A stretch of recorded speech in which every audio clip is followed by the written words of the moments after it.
bem-vinda, muito bem-vindo e muito bem-vinde a mais um episódio da segunda temporada do Fala Beca, o seu podcast de quinta sobre arte, literatura e afins. Lembrando que o Fala Beca é coproduzido em parceria com o jornal O Estado de Mato Grosso do Sul.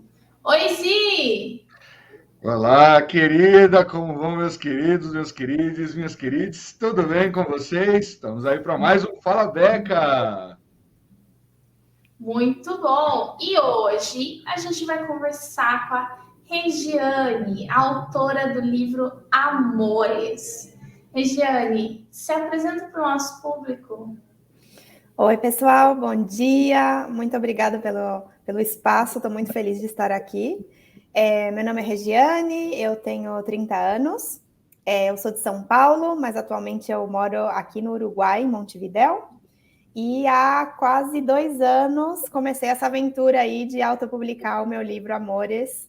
Então, estou super feliz de poder contar um pouco mais dessa história para vocês. Maravilha! Conta pra gente um pouquinho sobre o seu livro, sobre o que é o Amores, Regiane. Claro. Amores, inclusive, preciso fazer dar essa informação, é Amores com Z no final. Esse livro, ele é uma coletânea de contos e pequenas crônicas, são relatos curtos, que falam sobre os distintos tipos de amor que existem por aí, né? Somente alguns dos muitos que existem, claro. E esse título, Amores com Z no final, vem do fato de que cada história no livro, o seu título corresponde a uma letra do alfabeto. A gente começa com A de aceitação, B, biblioteca, C, cheiro e por aí vai. Então, até tenho aqui a versão física para mostrar para vocês. O pessoal não vai poder ver, quem estiver nos escutando, mas depois vocês podem procurar e conhecer um pouquinho mais do livro. Muito bem, muito bem. E como que foi esse seu processo de autopublicação? Você, assim como eu, também publicou seus livros de forma independente, né? Só que enquanto eu só publiquei os meus livros digitalmente, você também fez a publicação física. Como que foi esse processo para você? Você teve ajuda em algum momento das fases de editoração do livro, ou você fez absolutamente tudo sozinha? Legal. Foi uma aventura mesmo, assim, uma montanha-russa, eu diria. Tive muita ajuda, assim. Eu primeiro comecei trabalhando, a ideia até de autopublicar veio um pouco de inspiração de outra autora que eu conheci aqui no Uruguai, a gente trabalhou juntas em alguns projetos, e foi ela que me mostrou que era possível. Ela faz isso, né? Ela autopublica, e conhecendo um pouco o trabalho dela e os processos dela para, primeiro, né, produzir o e-book, trabalhar com a Amazon, depois também fazer publicações físicas, eu tive aquela esperança, né? É possível, tem gente, né, na vida real que está fazendo, bora lá. Mas sim, durante todo o processo eu contei com a ajuda de outros profissionais, né, para fazer a diagramação do livro, tanto o livro digital como o livro físico. Trabalhei com uma ilustradora para fazer a parte visual, né, a capa e as ilustrações que estão dentro do livro também. Eu também publiquei o livro aqui no Uruguai em espanhol, então trabalhei com tradutor, trabalhei com uma galera que me auxiliou aí também no tema do idioma. Então, eu realmente acho que, assim, é um processo de muito apoio, né, que eu acho que a publicação se enriquece quando você consegue trabalhar com outros profissionais que trazem, né, o seu sabor especial aí para a receita. Foi bem legal, sim. Bem desafiante, mas bem bacana. Ô, Jane, deixa eu aproveitar para te perguntar também. Me fala um pouquinho, então, do começo, assim, da coisa. Alguns episódios, né, a gente tem comentado sempre sobre o começo da carreira, né? Como é que foi, como é que deu esse estopim, vamos dizer assim, de escrever. E para você, como é que foi isso? Como é que foi como começou? Quando você olhou e falou assim, nossa, sou uma escritora, e aí veio tudo. Poxa, que pergunta difícil.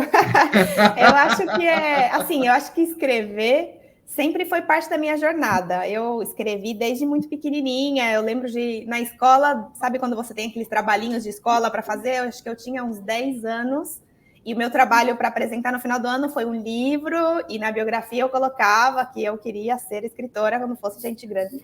Eu acho que essa vontade sempre existiu, e essa facilidade de me expressar através da escrita, né? Mas eu acho que eu comecei assim a colocar mais foco na coisa desde 2017, que foi quando eu abri o meu Medium.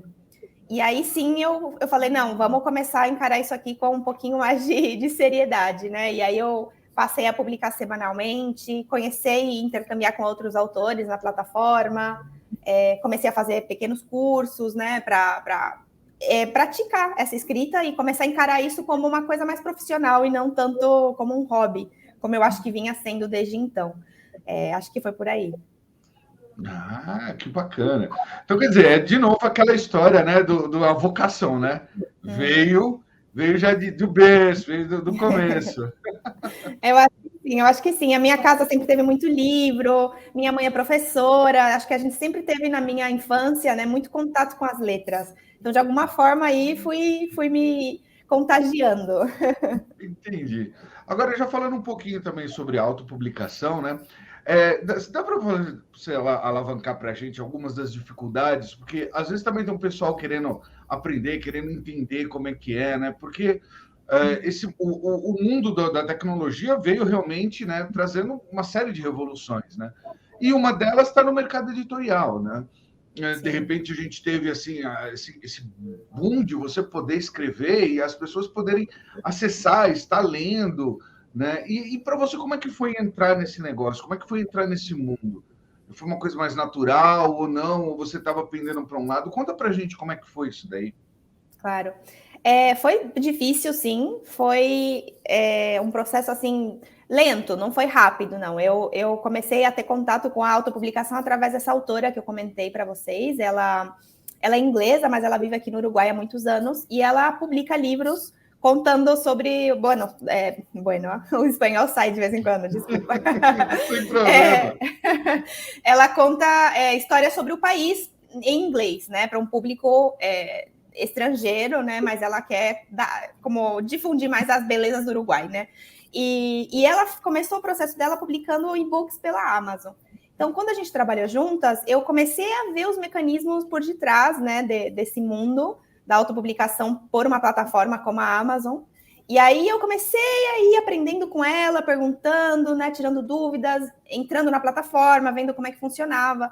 E eu acho que aí a primeira dificuldade que a gente começa a sentir é que você tem que ter um produto de qualidade, sabe? Eu acho que a Amazon, ela de alguma forma tornou o acesso à autopublicação talvez um pouco mais amplo, mas existem muitos conteúdos lá. Então, para você se destacar de alguma forma, é importante que você tenha uma boa diagramação, é importante que o seu livro tenha uma boa capa, que você possa gerar ali um interesse, né, entre aquele mar de opções, como fazer o seu se destacar. Então, aí eu acho que a primeira dificuldade para mim, por exemplo, que não sabia de diagramação, não sabia de design no geral, foi tipo, bom, tá, se eu quero publicar o meu livro, eu vou precisar, né, ou me formar ou trabalhar com outras pessoas nesse processo.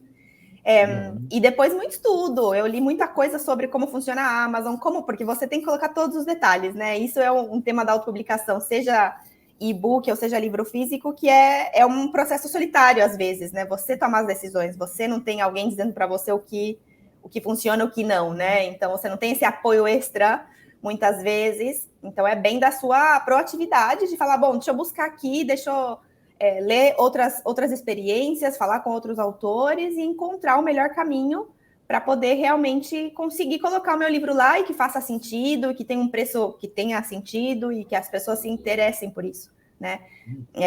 Depois, outro desafio é a parte econômica, né? Investir na autopublicação, pelo menos no meu caso, de muitos autores independentes que eu conheço, primeiro sai tudo do seu bolso mesmo, assim, você não tem alguém que está ali financiando o seu projeto, né? É um projeto muito pessoal. Então, no começo, eu realmente investi nisso para pagar a diagramação, para pagar a ilustradora, para fazer as coisas direitinho e né, realmente ter um produto legal, bacana. Bom, foi investimento meu mesmo, e aí a gente depois começa a gerenciar e a gerar um pouquinho mais de recursos, mas o começo implica um esforço muito grande, assim, né, do autor ou da autora, vale a pena? Eu acho que vale. Eu estou muito feliz assim com o que eu fiz até agora, mas é muito, muito trabalho duro. Porque você tem que fazer tudo, né? Como você falou, você tem que trazer aí profissionais de tudo quanto é área que você vai precisar ali, né? Então vai precisar de um designer, vai precisar de uma pós-correção. É um trabalho muito duro mesmo, né? É um trabalho que exige muito esforço e que depende muito da gente fazer muitas coisas que não são apenas escrever, né? Exato. Então, tem toda essa questão de você estudar a plataforma, estudar os outros produtos que estão ali dentro da plataforma, estudar valores, o que funciona, o que não funciona para as plataformas, né? Especialmente quando a gente está falando da Amazon, que não nos patrocina, mas poderia Amazon. E tem todas essas questões de quais são os gêneros que estão em alta, quanto que normalmente se cobra num livro, num e-book, essas questões de capa, o que é uma capa atrativa, o que não é, justamente essa questão também de você ter um revisor para ver o texto, alguém para preparar ali a diagramação do livro, para fazer uma leitura crítica, dependendo do tipo de obra, fazer uma leitura sensível também, e designer, e jornalista para fazer uma resenha bacana do teu livro para poder disparar para a imprensa, né? E o próprio marketing também, porque se você não tiver um marketing do seu livro online, você simplesmente não vai vender nada, né? E quando a gente faz todo esse processo como um autor independente, a gente precisa assumir a responsabilidade por todas essas coisas que, na realidade, são funções de diversos profissionais diferentes, né? Quando a gente trabalha como editora. Então, a gente tem um revisor, a gente tem um editor, a gente tem um leitor crítico, a gente tem um designer, a gente tem um profissional de marketing, e aí dentro do próprio marketing a gente tem designer, tem criador de conteúdo, tem, né, uma gama enorme de profissões que a gente acaba tendo que desempenhar atividades, né, de diversas profissões que a gente acaba tendo que desempenhar para poder conseguir chegar em algum lugar com a nossa literatura, né? Eu queria saber de você, trazer um pouco mais para a questão da publicação física, né? Porque, como você, eu também já publiquei meus livros pela Amazon, inclusive estou com um aqui para você, Poemas disponível em todos os dispositivos mobile, tá bom? Pelo app da Kindle. Mas eu queria saber um pouco de você sobre a sua experiência com a publicação física, porque tem muitos autores que a gente conhece que tem dúvidas, né, com relação a quais são os caminhos para fazer uma publicação de livro físico, né? Qual foi o processo? Você fez por uma editora? Você contratou uma editora ou não? Você só contratou uma gráfica? Como que foi isso para você? Legal. Bom, eu provei várias coisas, na realidade, com o livro físico, né? Eu, no início, não tinha planejado fazer um livro físico. Eu publiquei o e-book, né, primeiro em português, depois em espanhol. E aí, aconteceu de que as pessoas, principalmente aqui no Uruguai, amigos, né, pessoas conhecidas, começaram a falar, e o livro físico, quando é que vem? A gente gosta mais de ler no papel, que lindo, né, ter o livro ali na mão e tal. E aí eu falei, vamos ver, né? Quem sabe? E aí eu comecei a pesquisar, me recomendaram uma diagramadora que, além de diagramar para publicação física, também tinha parceria com gráficas e que talvez conseguisse, assim, num pacote, né, poder fazer tudo, tanto preparar a diagramação, fazer as provas e já imprimir uma quantidade de livros. E aí a minha primeira experiência foi essa, justamente. Trabalhei direto com ela, a gente diagramou o livro, quando estava bem legal, mandamos para a gráfica e fiz uma primeira tirada de livros pequena, né? E inicialmente eu comecei a vender direto, então, para as pessoas conhecidas, o pessoal foi me pedindo e tal, eu fui fazendo essas vendas. Também aí um pouco aí para somar, né, naquele resumo que você fez sobre todos os papéis que a gente tem que desempenhar como autor independente, aí também é outro, tema, né, econômico, por preço, logística, como é que faz para entregar, tudo também aí muitos erros e acertos, até ir pegando um pouquinho mais, né, a manha da coisa. E depois, assim, com o tempo, né, eu também eu imprimi uma segunda tirada, e aí o processo já foi, né, de venda um pouquinho mais lento, porque a maioria das pessoas do meu círculo já tinha adquirido o livro. E aí foi quando eu pensei, assim, eu acho que eu preciso expandir esse círculo, né, e começar a chegar a outras pessoas. E aí foi quando eu comecei a entrar em contato com pequenos negócios aqui em Montevidéu que apoiam artistas independentes para ver a possibilidade de ter o livro ali, né, de colocar o livro ali naquele espaço físico, e chegar, começar a aparecer para mais pessoas, né? Então, um pouco o processo aqui em Montevidéu está sendo esse. Hoje eu vendo diretamente, mas eu também tenho o livro em livrarias, pequenos cafés, espaços assim de arte, que justamente tem aí um histórico de apoiar pequenos autores, que também por isso, né, cobram menos da gente, tem toda uma série de vantagens aí. No Brasil, o que acontecia era... eu também queria imprimir o livro físico em português, né? Porque... inclusive é o idioma do meu coração, eu sempre falo, então não tinha jeito de só ter o livro físico em espanhol, mas era mais difícil pelo fato de eu estar longe, né? Eu vou para o Brasil frequentemente, mas mesmo assim, no dia a dia, é mais difícil. Então, aí, conversando e até participando de outras conversas assim como essa, eu conheci um editor que tem uma pequena editora no sul do Brasil. E aí a gente, né, conversando, batendo papo e tal, e falou, olha, se você quiser ajuda com esse processo de impressão AK, eu posso ajudar você, né? E aí ele foi a pessoa que trabalhou comigo para fazer a diagramação, e logo a gente começou a experimentar algumas formas, né, de imprimir o livro. A primeira foi trabalhar com uma plataforma que acho que no Brasil agora tem várias opções de impressão on demand, né? Você compra o livro, eles imprimem e enviam. Que aí a minha experiência não foi boa. Assim, a gente começou, mandamos o livro, estava tudo certinho, fizemos alguns pedidos, né, do livro para ver como é que funcionava o processo e tal, muito atraso, não deu certo, o pessoal não respondia, a gente não conseguia fazer o livro chegar e era muito frustrante, então falei, não, essa plataforma aí não funciona, vou provar um pouco o mesmo processo que eu fiz no Uruguai, que foi buscar uma gráfica diretamente, mandar o livro, imprimir uma quantidade e eu mesma começar, né, a comercializar e mover esses livros. Então, até hoje, pelo menos, tem sido o que, para mim, funcionou melhor. Mas, né, o lado aí complicado da coisa é que você, claro, precisa estar, né, muito em cima do processo, você tem que estar muito envolvida e depois a venda fica também 100%, né, nas suas mãos, né, de onde você põe, como você chega em contato, né, como você... chama a atenção dos leitores, como você mostra o livro para que as pessoas digam, quero comprar, como é que eu faço, né? Então, é mais trabalhoso também, mas eu acho que eu sinto, pelo menos, que eu tenho mais controle sobre a situação e prefiro isso do que, né, que o livro nunca chegue, se alguém pedir, ou esses outros problemas que, às vezes, você pode ter em alguns casos, né? É uma transformação, né, na coisa toda. Não é só escrever, né? Tipo, escrever é só parte, né, do processo. E é interessante como as coisas foram mudando, né? Acho que em todas as áreas, né?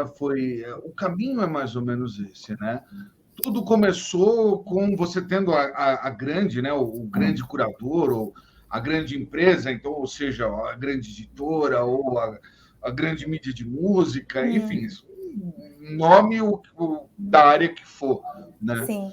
E aí, depois, com essa transformação, eles faziam tudo, né? Então, eles faziam a curadoria, eles diziam o que era bom ou o que não era, o que sair, o que não sair, como sair, eles coordenavam o preço, o quanto você vai ganhar, o quanto você não vai ganhar, né? Sim. E isso tudo mudou agora, né? Por um lado, é ótimo, maravilhoso, né? Você tem uma grande mudança de área, onde você coloca muita coisa nova, né? O outro lado dessa história é que agora você tem que fazer tudo, né?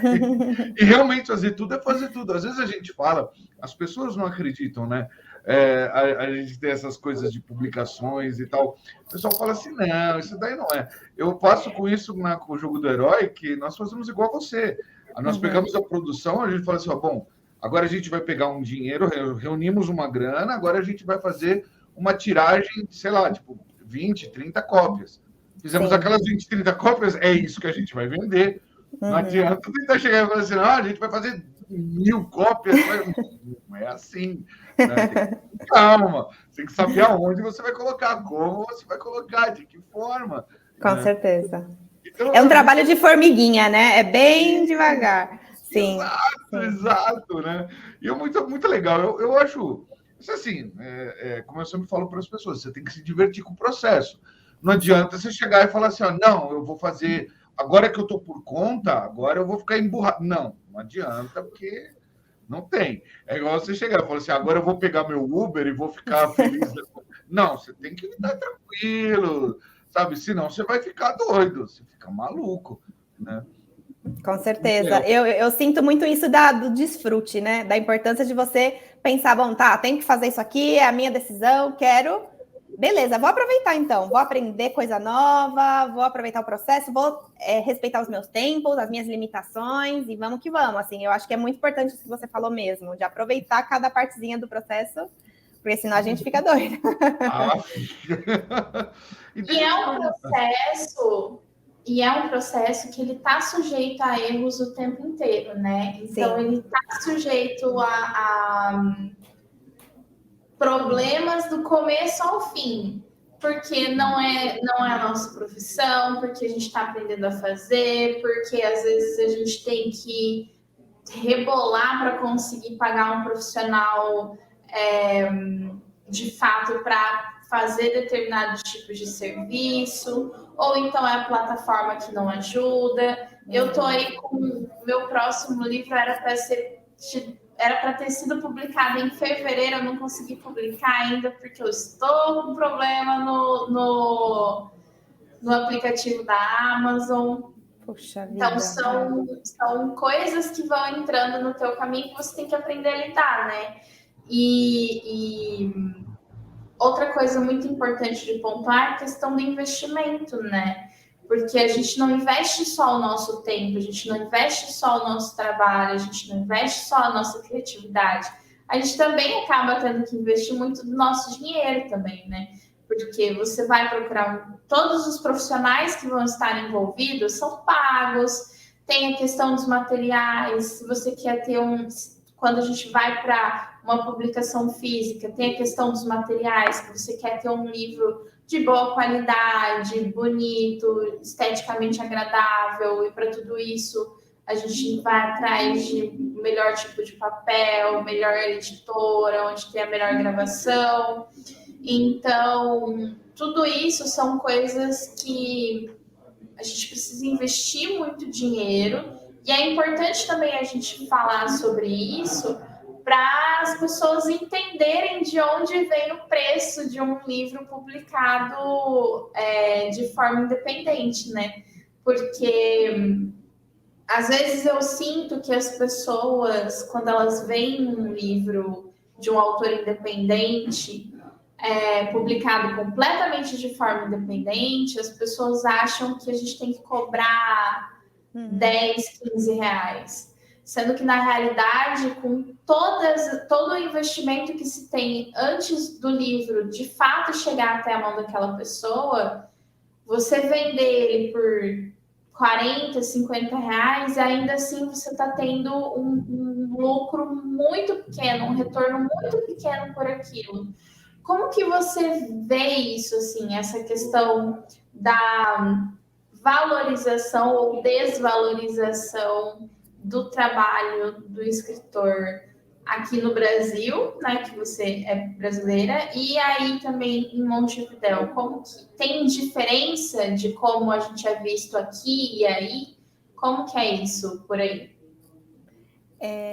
Muito boa pergunta. Olha, eu acho assim, sim, realmente, às vezes você encontra situações nas quais as pessoas dizem, nossa, mas tudo isso, e você fala, meu Deus, isso já é o mínimo que eu estou colocando aqui para poder tornar esse processo mais sustentável, porque também esse é outro ponto, eu acho importante da gente comentar, de que não é que você autopublica e, de repente, você está vivendo disso, né? Não, assim, muitas vezes o processo só se torna mais sustentável. Você consegue pagar cada nova tirada, né? Ou pagar cada nova produção com o que você vendeu anteriormente. Então, se retroalimenta assim, mas você continua tendo, né, todas as suas outras contas e necessidades, e aí a gente trabalha por outros lados, né? Mas eu acho assim que às vezes as pessoas não têm esse entendimento de que justamente, né, é o que você falava, é um processo que leva muito tempo, que leva investimento nosso, que a gente se dedica, né, realmente para aquilo sair de uma forma legal, com qualidade, então tem um custo. Eu acho que também é um processo nosso, da própria autora, né? No meu caso, eu no começo ficava muito acanhada de que preço eu ponho, não pode ser muito alto, não sei o quê. E aí também é um processo das pessoas mais próximas, né? Que foram, ou seja, isso vale dinheiro, isso vale o esforço que você colocou aí. Tem que subir um pouquinho esses preços. E para mim também foi esse aprendizado, sabe? De falar, não, realmente, isso é o que vale. E acabou, porque, né? Eu acho que até hoje a gente ainda tende a colocar, às vezes, alguns preços mais baixos do que outros livros parecidos, por terem talvez outros nomes ou terem outras editoras aí atrás, né? Reforçando um pouco a marca. Mas, mesmo assim, a gente não pode, né, deixar de lado o esforço que isso leva, né, e o retorno que a gente deveria ter. Eu não sinto muita diferença entre o Uruguai e o Brasil nesse sentido, assim. Eu acho que, no geral, as pessoas respeitam, né, e querem apoiar. Eu acho que tudo depende do lugar onde você coloca o livro. Então, aqui, por exemplo, como eu, né, tenho tido mais experiências com pontos de venda e lugares onde o livro está fisicamente, são lugares em que as pessoas sabem que as pessoas que estão expondo ali são artistas independentes. Então, também existe um certo... essa vontade de apoiar mesmo, sabe? De, essa galera tá investindo aqui, tá fazendo um trabalho legal e de forma muito independente, vamos dar uma força. Então, acho que tem menos esse questionamento, mas nesses espaços, que com certeza no Brasil também existem, né? Mas, às vezes, no geral, pessoas que não estão preocupadas com essa parte mais de apoiar um artista novo, um artista, né, que está crescendo, às vezes surgem essas perguntas, né? Puxa, mas tudo isso? Nossa, achei tão caro. Não é e-book? Por que é tão caro? Então, aí a gente contorna um pouco a situação, tentando, né, comentar um pouco tudo isso que a gente vem conversando. Não, existe todo um trabalho por trás, né? A gente teve que fazer isso, fazer aquilo, por isso que o livro tem esse preço. Mas, assim, eu ainda acho que pelo menos a minoria das pessoas com as que eu tive contato, né? Ainda bem. Mas, realmente, é um trabalho aí de novo, né? De formiguinha, para você até ir educando um pouco, né? As pessoas sobre o valor e o trabalho que existe nas publicações independentes também. Sim, sim. Na Amazon mesmo, a gente acaba tendo uma prática que desvaloriza muito o trabalho do autor independente, que é a subprecificação de livros, né? Sim. Então, a gente tem aí um número muito grande de autores que estão escrevendo para a Amazon hoje em dia. Existe um gênero muito específico que faz sucesso na Amazon, e eu percebo que quanto mais livros tem desse gênero específico que tem feito muito sucesso e que muitas vezes não é bem escrito, os livros não são bem escritos, porque eu já li alguns, e tem algumas coisas que são bizarras. A polêmica, a polêmica, o cancelamento. Pega minha canequinha de caveira aqui. Que muitas vezes não tem um roteiro bacana, tá cheio de erro de português, não tem uma lógica certa no texto, o texto tá sem nexo, sem nada, dá para ver que não foi passado por uma revisão mínima nem do próprio autor.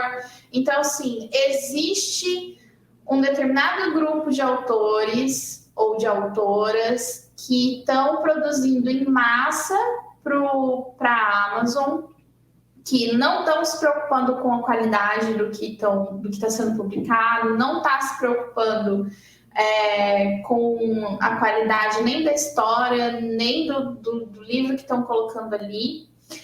e está colocando livro por valores muito baixos, né? Então, eu percebo que isso prejudica muito quem quer trabalhar com literatura. Porque, por exemplo, quando eu publiquei meu primeiro livro, em agosto de 2020, poxa, meu primeiro livro, gente, ele tem mais de 122 páginas, se não me engano.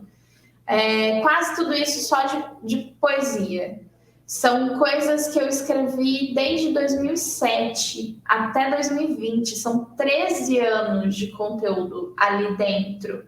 Foi um livro que passou por um profissional que também é escritor para fazer um prefácio bacana, passou por revisão, passou por designer que fez a capa, teve jornalista para fazer o release do livro. Foi um livro que passou 2 anos em produção. 2 anos em produção, fora os 13, fora os outros 11, né, que ele levou para ser escrito. E eu coloquei um preço baixo até nesse e-book, ele custa R$18,99. E muitas pessoas me perguntaram, por que tudo isso? É só um e-book. Não é só um e-book, são 13 anos da minha carreira, são 13 anos da minha vida literária ali dentro, né? Fora todo mundo mais que esteve envolvido nisso. Então, quando eu resolvi publicar o segundo livro, eu já vim com uma proposta diferente para tentar me adequar a essa realidade, característica da plataforma, né? Então, é um livro menor, são só 15 poemas, o preço é mais baixinho, mas não significa que também não teve um revisor. No caso do meu segundo livro, teve um tradutor, porque o livro foi publicado em português e em inglês. Teve o designer para conferir a capa, teve novamente a jornalista para fazer o release.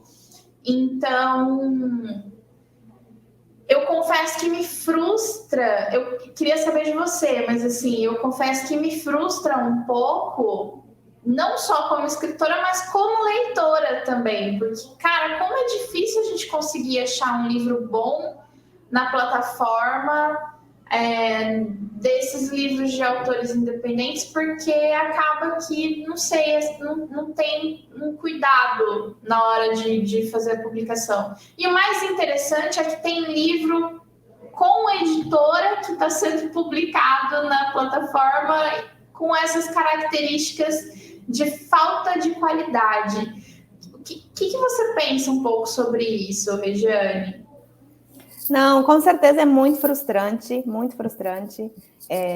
Já aconteceu comigo, por exemplo, de ver um livro ali, chamar minha atenção a descrição, comprar e você receber e você fala, meu Deus, nossa, aqui não teve nenhum cuidado, tá tudo mal diagramado, erros, e não só erros de, às vezes, né, de gramática, uma coisa assim, um detalhe que você fala, bom, tudo bem, vai, deixa eu passar. Às vezes erros na história, no flow da história.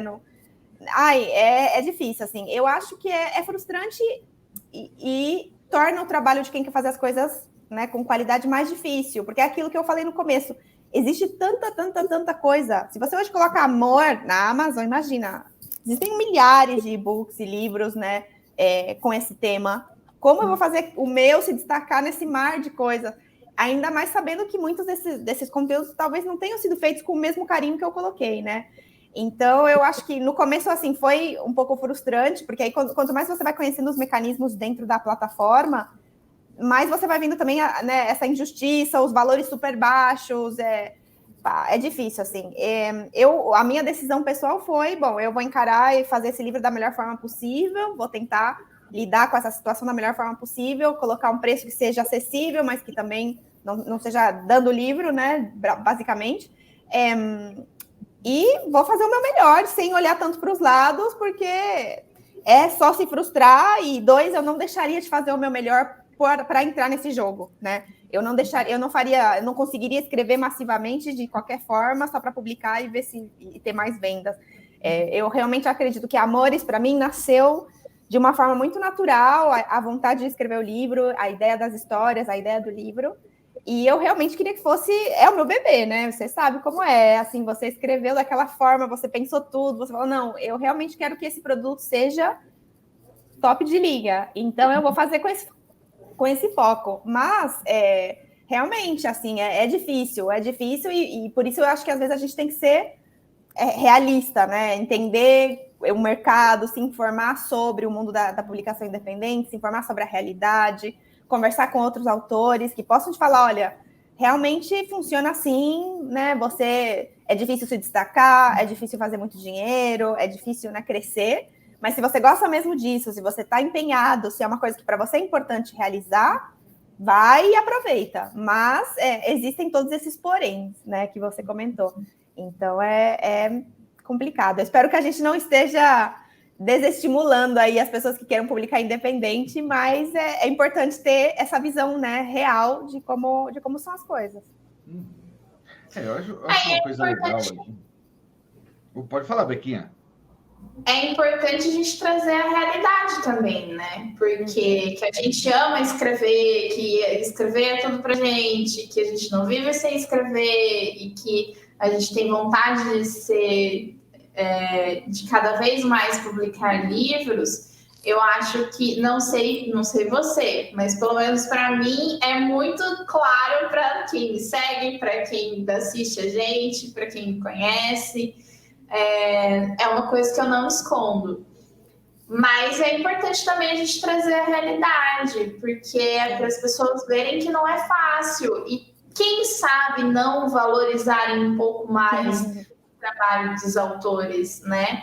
Porque tem muita coisa aqui no Brasil, não posso dizer no restante do mundo, porque eu vivo aqui, né? Mas tem muita coisa aqui no Brasil que me frustra como escritora. Uma delas é essa questão da Amazon de ter pessoas escrevendo massivamente, sem qualidade alguma, ou com o mínimo do mínimo do mínimo de qualidade, pegando só uma fórmula pronta para publicar ali, para ter livro, enfim. Sim. Né? E outra coisa que me frustra também, e que também acho que é importante a gente falar, é o quanto as editoras estão mais preocupadas em publicar qualquer baboseira de qualquer influencer que tenha mais de não sei quantos milhões de seguidores, do que publicar um autor contemporâneo de qualidade, um autor contemporâneo que esteja se destacando ou que tem um livro que tem uma história promissora. Eu percebo que a qualidade literária deixou de ser o foco para seguidores serem o foco, e isso é uma coisa que me preocupa, né? Aliás, é uma coisa que me preocupa bastante. Então, é importante também a gente trazer tudo isso, porque eu acho que quando a gente entra nesse meio de forma consciente, sabendo quais são os problemas dele, a gente consegue pensar melhor em como que a gente vai lidar com essas questões, lidar com esses problemas, lidar com essas dificuldades para seguir o que a gente quer, né? Realmente. Sim, é para estar pronto para, né, para as dificuldades, que seja uma decisão consciente e fazer o melhor com a situação, né? Realmente. Sim. Essas mudanças todas, né, que a gente vê, elas fazem parte, elas também, né, também está no meio dessas mudanças, como ficou para essas empresas, né? Porque, como falei antes, elas eram as grandes curadoras, né? De um modo mítico, eles eram os guardiões da chave. Para você chegar no mundo, para você ser um artista, você tinha que passar por eles. Agora, você não precisa. E você tem uma outra medida, né? Como a Bequinha estava falando, hoje a medida do sucesso é o seguidor. Aí você fala, mas por que o seguidor é a medida do sucesso? porque o seguidor compra. Então, é como se eu dissesse o seguinte: olá, eu sou uma marca, e esse daqui são as pessoas que me compram. Logo, eu tenho esse valor. Porque quem dá o valor no final é quem compra. Claro. Então, se eu tenho uma legião de, sei lá, 1 milhão de seguidores, 2 milhões, 10 milhões, 20 milhões, eu tenho 20 milhões de compradores, de visualizadores no mínimo. Então, o pensamento, né, dessa gente, desses antigos guardiões, sempre vai ser o seguinte: bom, então como é que eu maximizo o meu lucro? Eles têm isso, né? Sim. E a Amazon, ela fura isso, né? Ela dá uma furada nisso, fazendo uma outra coisa que, de certo modo, também não é tão legal assim. Que é justamente esse ponto. Ela fala assim: então você publica qualquer coisa aqui que eu vendo. Você pode publicar e falar o seguinte: você dedica, sei lá, uma semana para fazer o seu livro e vende ele por, sei lá, R$2, R$10, R$20. Mas só que nessa lógica, você está concorrendo exatamente com isso. Quando a pessoa coloca a vida dela ali. Sabe? Ela não está colocando tempo, ela está colocando vida. Ela não está colocando uma historinha. Assim, ela não está fazendo um fanfic. Vamos ser sinceros, né? O nome todo mundo sabe, é fanfic. Ninguém está fazendo fanfic. Estamos escrevendo livro. Você fala, tem diferença? Tem diferença, óbvio que tem. Tem toda a diferença do mundo, né? Só que aí a plataforma faz o quê? Ela se isenta, né? Igual o Uber. Quem dirige é você, o carro é seu, o passageiro, quem está levando é você, a responsabilidade é sua. E quem ganha? Nós. Né? Aí, mano, aí tudo fica feliz, né, pô? Isso aí. Então, assim, vamos nos livrar do problema e vamos socializar os lucros, né? Essa é a parte legal. Assim. Então, a gente mantém tudo feliz e contente. E tal. Então, é muito bom para as pessoas que estão começando, que estão entrando, que, assim, que vejam isso também. Porque, assim, também não tem problema nenhum escrever fanfic. Eu já escrevi várias fanfics. Assim, é muito divertido escrever fanfic. Mas tenha noção do que você está fazendo. Uma fanfic é uma fanfic. Ou, por exemplo, outra coisa que eu vejo muito, jogador de RPG que fala que é escritor, Mano, uma coisa é a sua historinha de RPG, é legal, é divertido, é bacana. Pode escrever, não tem problema. Eu acho que tem mais é que escrever. Agora, tenha consciência. Tenha consciência do que você está escrevendo. Não adianta eu chegar e falar assim, não, mas eu sou o escritor, porque eu falei, não, aquilo ali é meu hobby, é meu passatempo. Eu posso até ser um escritor e fazer isso. Posso, mas para ser um escritor eu tenho que ir um passo além. Porque senão eu nunca vou ser. Para entrar nesse rol, eu preciso fazer mais, eu preciso me dedicar. É como vocês estão falando. Vocês duas estão trazendo uma série de vivências que não é só você sentar na frente do computador e falar assim, agora eu vou só escrever. Tanto é que a gente tem um caso há pouco tempo, né, na mídia do mundo nerd aí, que foi o caso do Jovem Nerd, que os caras ficaram super felizes quando eles venderam tudo, abriram mão de tudo para virar o quê? Para voltarem a ser aquilo que a gente está fazendo. Eles abriram mão de todo esse processo vai ter que ficar vendo, revendo, indo atrás, fazendo, vendendo, para simplesmente voltar a criar. Só isso. Porque é isso que importa no fundo, é criar. Né? As outras partes a gente faz. A gente tem que se divertir no processo, a gente tenta fazer de um jeito mais leve, a gente vai aprender. Mas a verdade é que o gostoso é só aquele momento. É o escrever que é o legal. É ali que está a coisa bacana. Então, se a gente puder, quanto mais tempo a gente puder se dedicar a isso, melhor fica. Então, é o que aconteceu com os meninos lá. Eles fizeram e a galera ficou olhando e falou assim, não, mas eles estão loucos, eles estão se desfazendo de tudo e tal. Não, eles estão se libertando de tudo. Que agora eles podem fazer o conteúdo que eles quiserem. Porque antes eles não tinham tempo para fazer, agora eles têm tempo para fazer. Né? Sim. Então é muito louco isso, né? Essas mudanças. Como eu falo, é uma balança, né? Você tem. Quem estava por cima não vai querer ficar por baixo. Vai fazer de tudo para continuar por cima. E quem estava por baixo vai fazer de tudo para chegar em cima. Então você tem um monte de gente lutando para chegar em cima e o lugar não é para todos, é difícil. Isso é um número limitado, né? Sim, sim, sim. Mas é isso aí. E aí, Bequinha? Exatamente. Agora que a gente arrumou essa confusão toda, a gente já vai ser cancelado. Então, você já está com a malinha pronta, Bequinha? A ilha do cancelamento? E vai ter de escritor me cancelando agora, não está escrito. Mas, gente, verdades precisam ser ditas. Desculpa. Se você não... Se você se sentiu ofendido, eu tenho uma novidade para te contar. E eu acho que você também não vai gostar muito dela. Mas, enfim, o nosso episódio de hoje, ele vai ser um pouquinho mais curto. Então, a gente, depois que a gente já conversou sobre esses processos, né? Eu já dei aqui a minha desabafada com o mercado.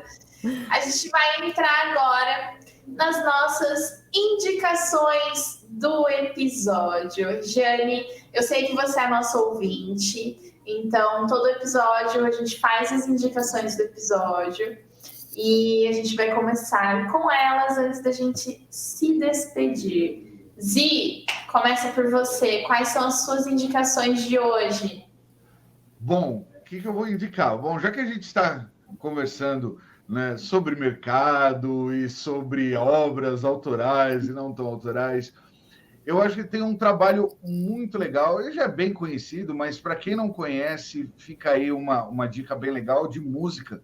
Um grupo bem grande chamado Pink Floyd, e o álbum é um álbum muito legal chamado Another Brick in the Wall. Muito legal, assim, um álbum muito bacana para vocês darem uma olhada, darem uma ouvida. E ele fala justamente sobre essa questão de você quebrar parâmetros e, às vezes, exagerar no parâmetro quebrado ou não, aonde você pode parar com essas coisas, aonde a loucura te leva, aonde a vida te leva. Então, é um bom exercício para a gente poder não só ouvir, mas pegar as letras, dar uma lida, que isso é uma coisa bem legal. Às vezes as pessoas falam assim, nossa, Pink Floyd é só piração, fica ali naquele negócio. Não, pega a letra, vai dar uma lida, vai ver o que eles estão falando. Tem uma poética ali, tem uma poesia, tem um sentimento bem legal. Assim, é uma banda muito bem construída, muito sólida no que eles passam para a gente. Eu acho muito legal, e o Another Brick in the Wall eu acho um trabalho muito bacana para a gente poder, vamos dizer assim, colocar como um pano de fundo desse papo que a gente está tendo, de chegar, se posicionar, falar assim, não, eu vou trabalhar, vou fazer o que é meu e vamos embora, mas também tem as armadilhas, tem que ter uns cuidados, muito legal. Então, minha dica vai para esse hoje. E você, minha querida, o que você vai indicar para nós? Muito bem, Zi. Bom, eu vou indicar um livro de um companheiro nosso, até meu e da Regiane, lá na Fazer Poesia, que é o Helder Malaquias. O nome do livro dele é Sobre o Signo de Helena. É um livro... Gente, esse livro é incrível. Incrível, incrível. É um vira-página, você vai começar a ler, você não vai querer parar, você vai querer ler ele inteiro de uma vez só, você vai querer devorar cada página desse livro. Os personagens são fortes, uma representatividade gigantesca, porque praticamente, não sei se praticamente ou todos, mas enfim, quase todos os personagens são negros, e são pessoas negras que não são estereotipadas. Então, cara, é incrível, incrível, incrível. Eita atrás de vixe, porque é uma reviravolta atrás da outra. A hora que você acha que você chegou no pico do história, vem outra coisa e você fica, eita, não vou falar palavrão. Então, leiam sobre o signo de Helena, do Helder Malaquias. Está disponível na Amazon e eu acho que ele fez uma nova tiragem também, então eu acho que também está disponível em formato físico. E você, Jane, o que você vai indicar? Bacana. Dicas anotadas aqui. A minha indicação hoje é o podcast Bobagens Imperdíveis, que é conduzido pela autora independente Aline Wallach. É uma autora brasileira que eu adoro, gosto muito do trabalho dela, consumo tudo o que ela faz. E o podcast é muito legal, é uma forma nova de contar histórias que ela encontrou aí. Cada episódio se centra num tema, algumas vezes são episódios da Aline refletindo sobre algum tema, muitas vezes é a escrita, o tema que ela traz, então acho que para galera que escreve é bem inspirador, assim, poder refletir com ela e pensar um pouco aí as diferentes razões que nos levam a escrever e como é desempenhar, né, essa atividade. Em outros episódios ela traz convidados, pessoas para contar histórias mesmo, alguma coisa interessante que aconteceu, pessoas que moram em outros países ou moram dentro do Brasil e que têm uma vivência aí diferente, alguma coisa interessante assim para compartilhar. Então, é muito legal esse podcast. Eu acompanho ele pelo Spotify, mas talvez esteja também, eu acho que em outras plataformas. E é um excelente conteúdo aí da Aline, outra forma aí de contar histórias muito bacana, que são os podcasts. Sou fã. São os podcasts. Falando nisso, eu lembrei de mais uma indicação. Acabei de lembrar aqui.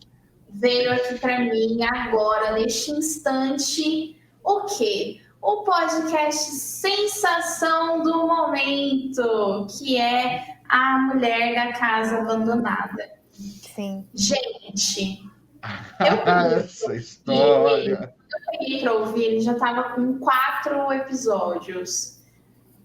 E eu chorei de raiva. Eu chorei de ódio, entendeu? Ouvindo o podcast.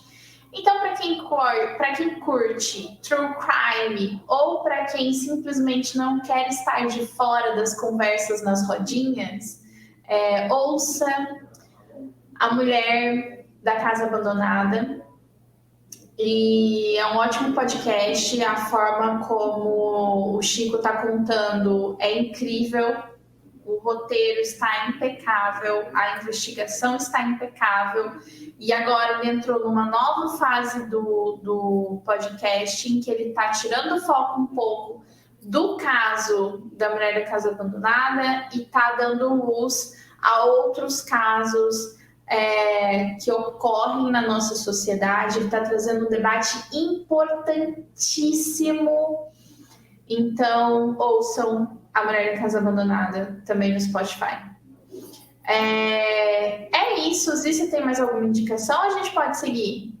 Não, podemos seguir. Vamos que vamos. Perfeito. Bom, quero agradecer, Regiane, por você ter aceitado esse convite. Quero agradecer muito a sua presença, a sua disponibilidade em falar aqui com a gente sobre como foi, um pouquinho de como foi, né, esse seu processo de publicação. E eu espero que você faça muitas tiragens ainda de Amores e que você apareça mais vezes aqui no podcast. Gostei muito de conversar com você. Muito obrigada, foi um prazer mesmo, adoro bater esses papos, muito obrigada mesmo, o prazer foi todo meu. E claro, fica aí o convite, pessoal, esse foi um papo assim até, né, curto, né, no tempo que a gente tem, mas quem quiser conversar mais sobre isso, trocar uma ideia, pedir aí alguma ajuda, estou sempre disponível, adoro aí colaborar com colegas da escrita, assim que qualquer coisa é só me entrar em contato comigo pelas redes, me procurar aí e vamos continuar esse papo.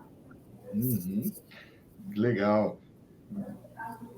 Putz, bom, gente, então acho que é isso também. Ficou a minha despedida para o final, né?